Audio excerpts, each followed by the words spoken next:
actually supposed to be working right now. I'm working from home today, but I'm counting this into like, or not counting it in to my 8 hours, so I'm gonna be working after. But I wanted to like sit down and make a vlog, I guess, which hopefully I actually have enough space for because I haven't really cleared out storage on my phone in a while. But yeah, I just wanted to kind of talk about some stuff, not some project updates for Paper Birds, but just stuff like related to that. And it's funny because even as I'm like talking, I'm kind of getting a little bit anxious. But yeah, I just want to talk about some like life updates and again, stuff that is like related to the content in Paper Birds. So I guess the biggest one is I started EMDR, which I think I started seeing the therapist I am now, like, I want to say it was like back in May, like mid to late May. We haven't gotten to like the reprocessing yet, and actually let me back up. For those of you who don't know what EMDR is, that stands for eye movement desensitization, reprocessing. Yeah, that's the whole acronym. And basically it's just, it's a trauma treatment that I think came into existence in the 80s or 90s. And it uses bilateral stimulation. So like the therapist that you're working with, you may be listening to sounds that are like on both sides, or you may be following a light with your eyes, or tapping is a big one. And basically that bilateral stimulation, it puts your, I want to say it's your brainstem or amygdala, if they're part of the same thing. I do know this stuff, but my mind is like all over the place. But yeah, it puts like your reptilian brain online at the same time as your prefrontal cortex, which is like your higher conscious level thinking. Because when you experience trauma or like something really stressful, your prefrontal cortex goes offline, and so you're basically just operating out of a sense of survival, which is why they say the body remembers trauma, because it doesn't get stored. Traumatic memories don't get stored regularly, because this is not online. You're just, again, functioning out of a state of survival. And so that's why a lot of times like people talk about somatic memory, because it's, you know, sensory stuff that jumps out to you, because that's, you know, what your body is perceiving, and then it like makes connections between certain sensory input to danger. And that's why you have people who have like flashbacks even when there's no danger present, because something in their mind is like triggered of the trauma. Hopefully that wasn't word salad. Hopefully that made sense. Yeah, I don't know. I'll put a link to something about EMDR in the description. But anyways, I started that, which is something that's been recommended to me like multiple times. And yeah, it's been a little rough, I'm not gonna lie. It's funny because I was doing really well like in June, and I remember I posted a video and I was like, I feel like I turned a page and I just like see life like differently, and that was all true. But then yeah, getting back to like processing the trauma has been difficult. And like I said before, I haven't even gotten to like the reprocessing yet. We have done like bilateral stimulation, because first you have to build up coping mechanisms, because it is an emotionally tough process. So one thing we've done is like building a safe place, tapping like certain good events in, and coming up with like safe figures, so to speak. But yeah, so that's what I've been doing. And yeah, like I said, even though I didn't get to the actual like reprocessing yet, it just feels like there's been this floodgate opened, because yeah, I've been having like really acute, well, I guess they're not always, I mean acute as in like short, but I don't know if that's always the case now, because I honestly don't know how in touch with reality I am at any given moment, because I'm struggling to find a baseline. But at least I know last week, because I've gotten better at being present, I have been able to identify like when I'm dissociating. And last week it was like every day I would have at least one like acute, really severe episode of dissociation, where it was like, oh, I'm like not here right now. I think it was like last Wednesday or something when I walked home, and I was like, what am I doing here? Like, I just felt like it wasn't my life. It was very weird. And I don't think this is something we're gonna get into, but I'm gonna show you guys anyways. Another thing you do in trauma therapy a lot of times is like parts work, which I'm just gonna link something in the description because I don't know how to explain it because it's something I'm kind of new to. But this is kind of what I feel like sometimes, like a very fragmented sense of identity. This is like me when I'm like very present. This is called her my therapist and I came up with this name, the fog person, which is like, I don't know, sometimes I'll be in therapy and I like laugh because it's just so bizarre. But basically the fog person, who you can see and who's like been in my drawings throughout therapy, I'll get them out, is kind of like the big T that like I got into therapy in the first place, like the sexual trauma. The fog person has been there since like that first came up, because it feels like they're a completely separate identity with like a separate timeline. Like I can't accept the fact that that is also me, even though logistically, like obviously, yeah, that's also your life. Like you don't have two different timelines. It's not possible. So I think that's like why I project onto my nieces so much. But yeah, I have the fog person, which I feel like I become them when like I have a big flashback. So like, I think I talked about the flashback I had back in March that was like very severe. That was like a moment where I was like the fog person, like I became the fog person. But it was funny because I also was kind of like co-conscious with myself, because I remember being like, okay, I'm yelling things out loud right now and that's weird, but I can't stop it. So yeah, and then I also have like this very angry teenager, which is just kind of like angry and depressed. And again, when I talk about this stuff, it's not all like super defined. Like it all feels very blurry, except I will say like the fog person is something that does feel like super defined, but like all the other fragments are just kind of like, I don't know, it's weird to talk about because I can't even really understand it.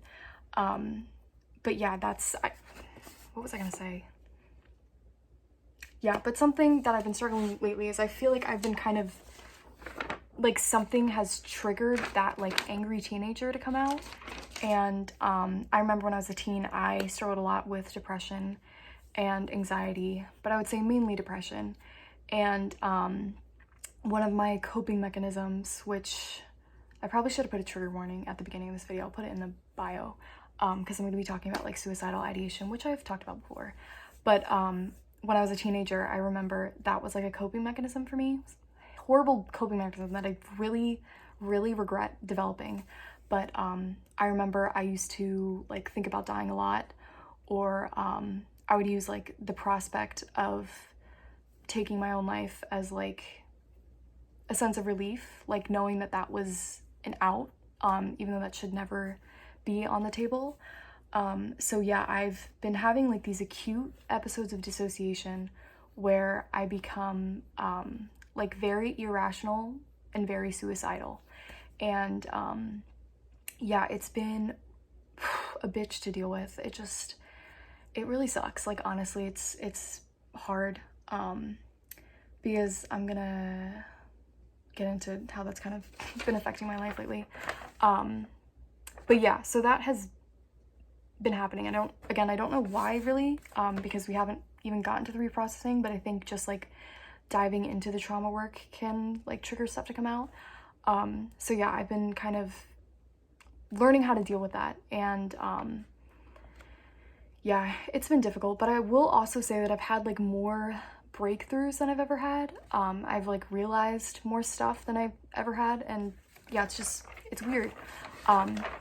But the way that my therapist and I have kind of thought about it, because at the end of the day, even though it sucks, it's kind of a good thing, because it's a lot like you have this wound that's on your arm and it's just been like festering for years, and then you finally like take off the garment and you're like, oh, there's something there, like we have to address it.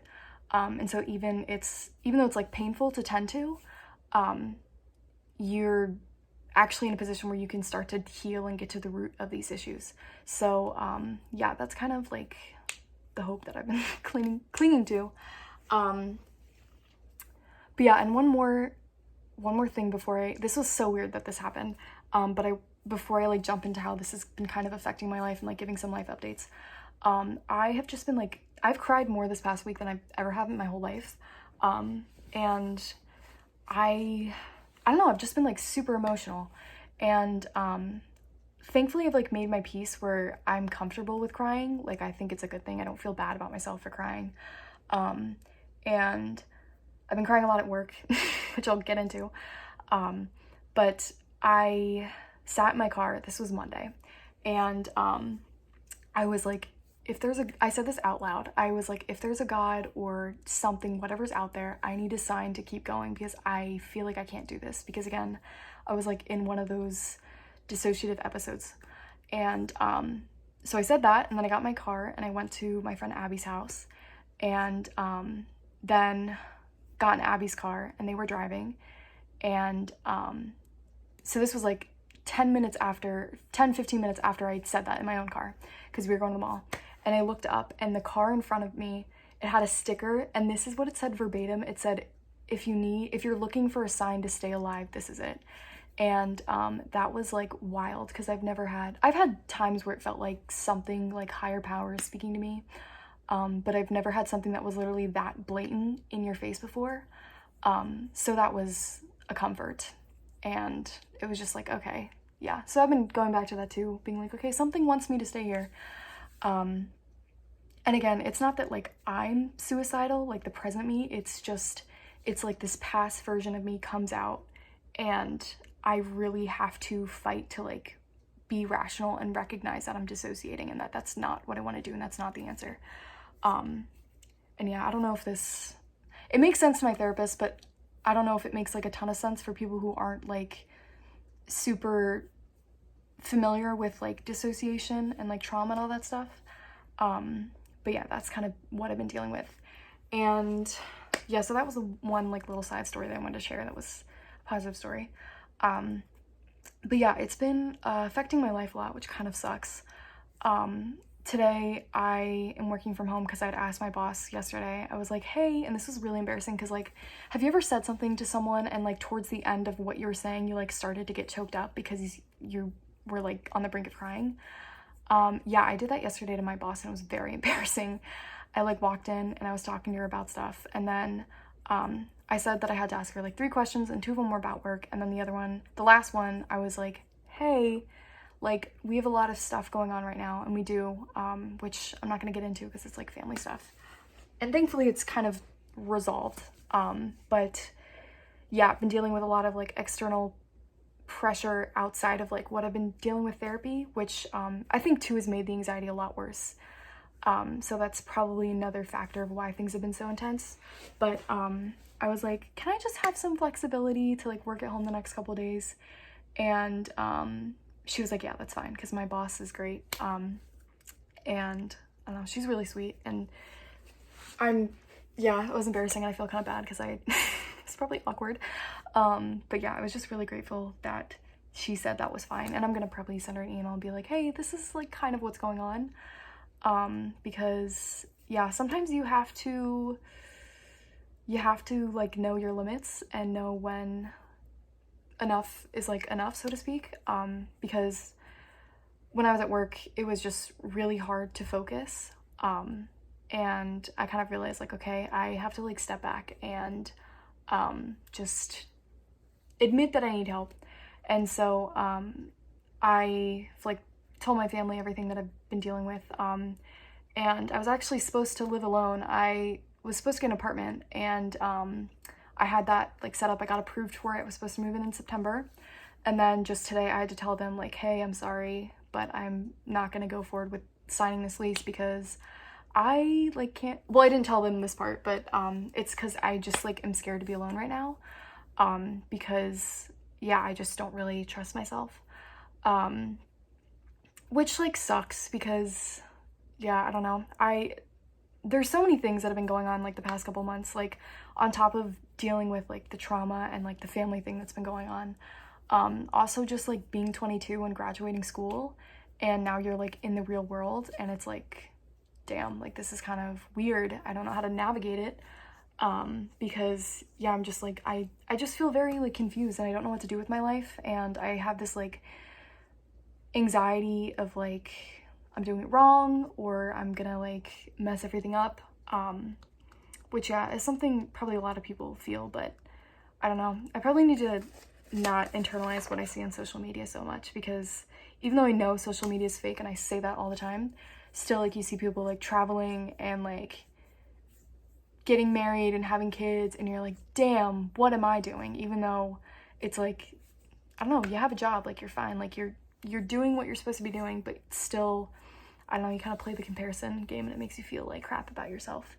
So yeah, I just feel confused because I feel like I am struggling a bit with identity, because literally just it being fragmented, and also just trying to figure out what's like the right next step for me.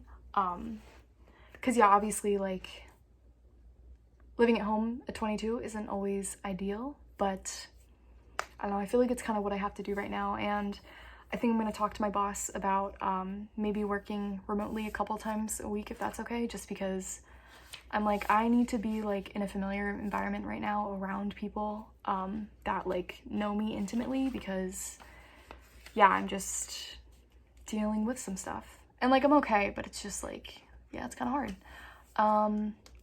Yeah, and that's all before the reprocessing, so oh boy. But yeah, hopefully I think it's gonna look up. It's just a matter of like, yeah, getting through that hard part.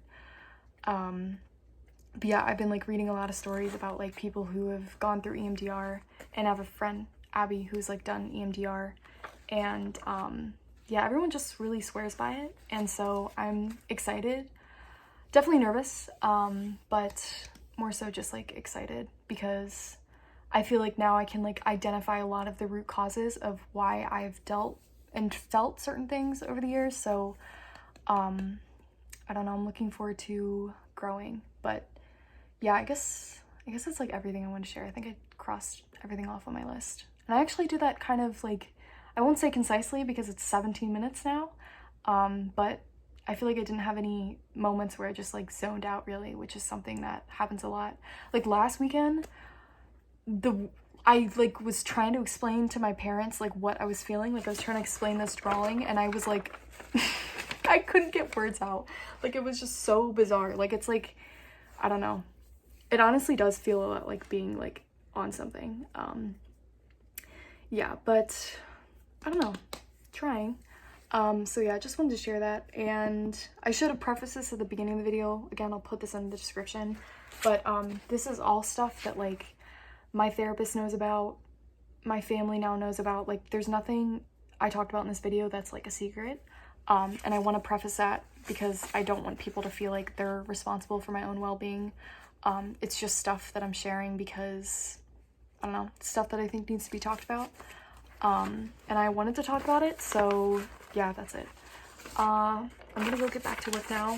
I'm going to the beach tomorrow, so that should be fun, and hopefully I'll see Barbie soon. But yeah, I don't know, I guess that's everything.